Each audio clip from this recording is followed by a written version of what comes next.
ঘড়ি শুধু সময় বলে? না না, এক ঘড়ির ভেতর আছে এক রহস্যময় দুনিয়া। আর সেই দুনিয়ায় আজ ঢুকে পড়েছে এক ছোট্ট ছেলে, লালু। চিন্তিত গলায়, এই ঘড়ি তো শুধু টিকটিক করে, এত টিকটিকার মানে কি?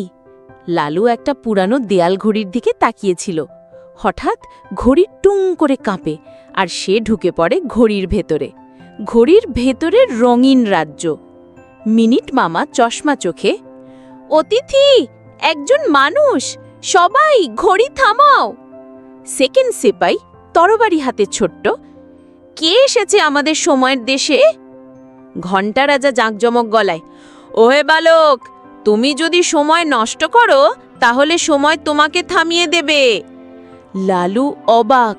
সে বলল, আমি শুধু জানতে চেয়েছিলাম সময় কেন এত দামি। তারা লালুকে শেখায়, সময় মানে শুধু কাজ না, মানে ব্যালেন্স। সময় দিলে খেলাও হয়, পড়াও হয়, ঘুমও হয়। মিনিট মামা, যে ঠিকভাবে সময় চালায় সে কখনো পিছিয়ে পড়ে না।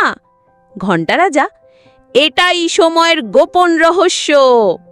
লালু হাসি মুখে, এবার আমি সময় নষ্ট করব না, খেলবো, পড়বো, ঘুমাবো, সব ঠিকঠাক। বন্ধুরা, সময় মানে শুধুই পড়া না, সময় মানে সব কিছু ঠিক সময় করা। সময়কে ভালোবাসো, সময় তোমাকে ভালোবাসবে।